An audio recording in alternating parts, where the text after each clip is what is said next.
अहो असं काय ते तुमच्या हातात पूजेची थाळी? आता काय करणार? आस्तुरी ववाळ्याची वेळी नाशी झाली तर दादल्याला ववाळायला कोण?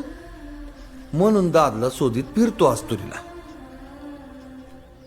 आता ववाळायचं नाही का? बघा बरं, चाललो मी. चालू नाही, येतो म्हणावं.